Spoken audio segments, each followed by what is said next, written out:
धन्यवाद के साथ स्तुति गाऊंगा, ऐ यीशु मेरे खुदा।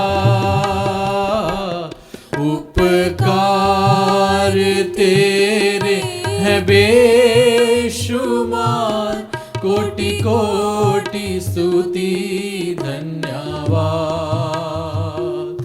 धन्यवाद के साथ स्तुति गाऊंगा, ऐ यीशु मेरे खुदा। उपकार तेरे हैं अपने हाथ स्वर्ग की ओर उठा लें। कोटि कोटि स्तुति धन्यवाद। योग्यता से बढ़ के दिया है अपनी दया से तूने मुझे। योग्यता से बढ़ के दिया है अपनी दया से तूने मुझे। मांगने से ज्यादा मिला मुझे, आभारी हूँ प्रभु मैं। यस, आभारी हूँ प्रभु मैं। मांगने से ज्यादा मिला मुझे, आभारी हूँ प्रभु मैं। धन्यवाद के साथ स्तुति गाऊंगा, ऐ यीशु मेरे खुदा। उपकार तेरे हैं बेशुमार, कोटि कोटि स्तुति धन्यवाद। कोटि कोटि स्तुति धन्यवाद। Hallelujah, thank you Jesus. बैठे सर। हमने 7 कलमों के ऊपर बात की।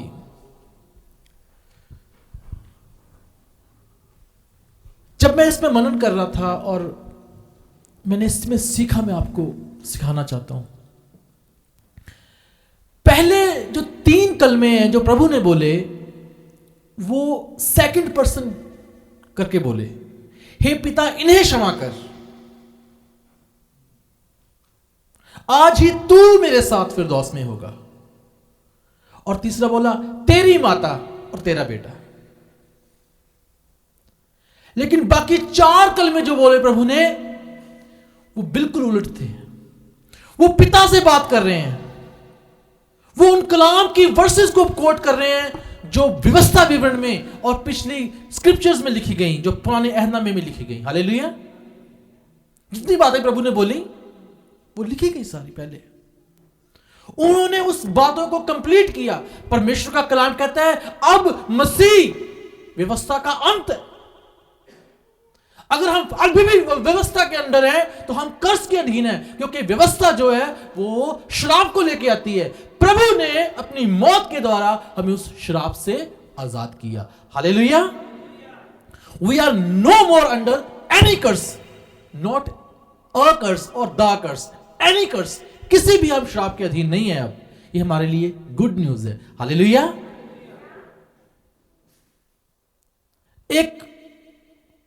जब मैं परमेश्वर के कलाम को पढ़ रहा था,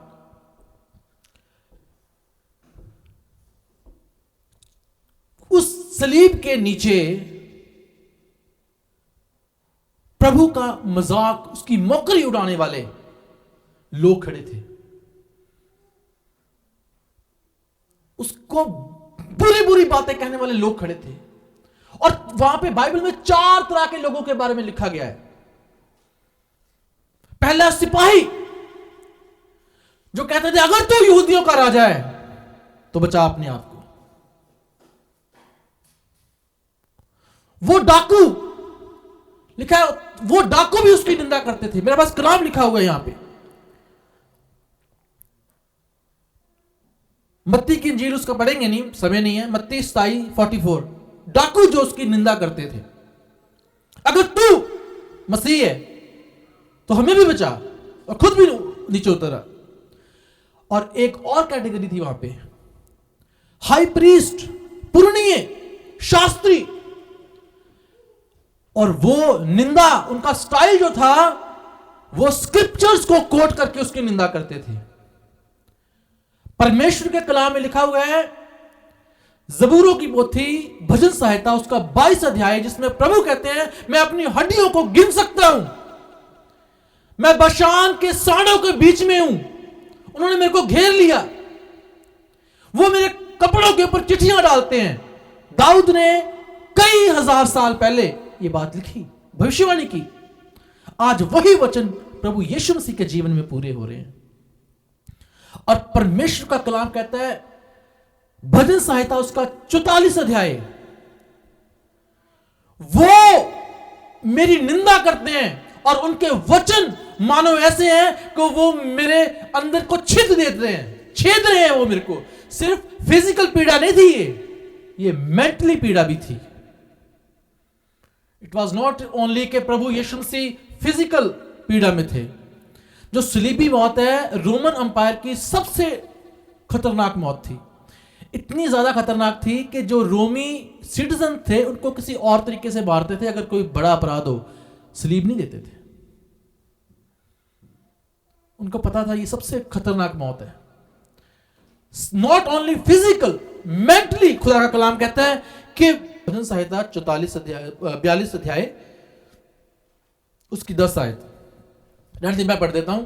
मेरे सताने वाले जो मेरी निंदा करते हैं, मानो उससे मेरी हड्डियां चूर चूर होती हैं, मानो कटार से छिद जाती हैं, क्योंकि वे दिन भर मुझसे कहते हैं तेरा परमेश्वर कहां है। यह बात कौन बोल रहा था?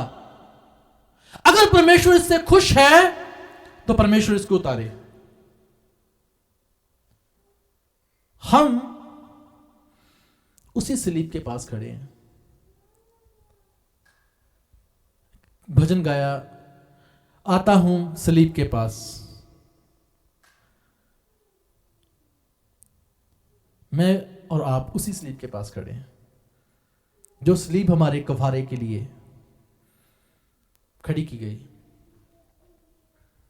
हम किस कैटेगरी में आते हैं?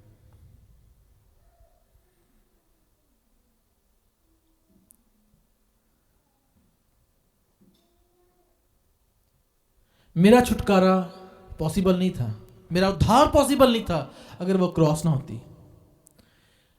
इंग्लिश में गीत है, at the foot of that cross my salvation is there. सलीब के पांव के ऊपर मेरी साल्वेशन है, मेरा उद्धार है, वहां से मेरा जीवन है।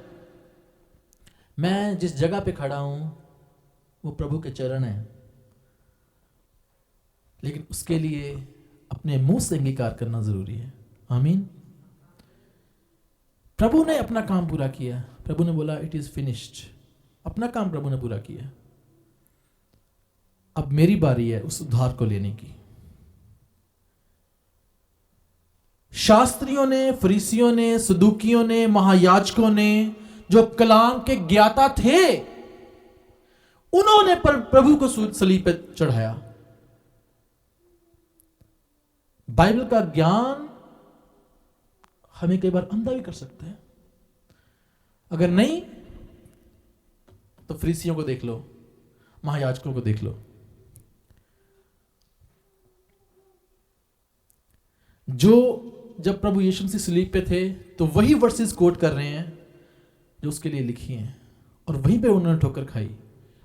हम जब प्रभु की सलीब के पास आते हैं, हमारा कन्फेशन ये होना चाहिए, आता हूं सलीब के पास, मैं हूं कमजोर लाचार, देख मेरी हालत को, अपने लहू से मुझे साफ कर ताकि एक भी दाग ना हो। हालेलुया। ये मेरी और आपकी हालत है। हम दागी हैं, हमारे ऊपर दाग है, हमारे ऊपर पाप के निशान हैं, लेकिन प्रभु की सलीब से जो खून बहा वो मेरे और आपके पापों के लिए था। हालेलुया। खुदा का कलाम कहता है अगर तेरे पाप लाल रंग के किरमची जैसे भी हों मैं उन्हें धोकर हिम के समान श्वेत कर दूंगा। वो मेरे और आपके लिए है। उस प्रिविलेज को, उस मौके को खाली ना जाने दें।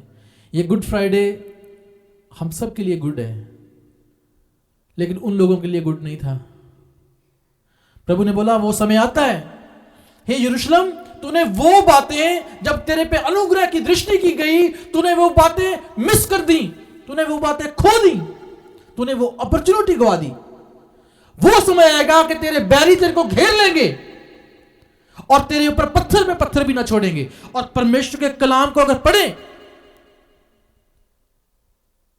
तो क्रिश्चियंस की जब परसिक्यूशन चल रही थी, उसी समय जब क्रिश्चियन तितर बितर हो गए, उसी समय विद इन 70 ईयर्स में अगर हिस्ट्री को पढ़ें, यरूशलेम घेर लिया गया, यरूशलेम की दीवारें जला दी गई, है ना। लास्ट टाइम भाई साहब ने बताया था, आग में जला दिया गया उसको, पत्थर पे पत्थर भी ना छोड़ा गया। हमारे लिए आज मौका है, ये अनुग्रह का समय है। परमेश्वर के अनुग्रह को खाली ना जाने दें। हमारे लिए प्रभु ने अपना खून बहाया और अब मेरे और आपके लिए ये मौका है, सुनहरी मौका है। ठीक है,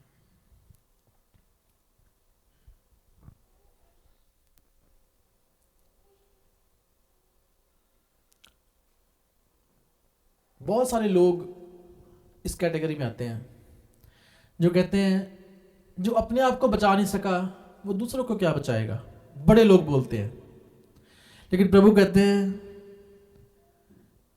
जान मैंने अपनी दी और दिया खून बहा, वो मेरे और आपके लिए था। हालेलुया।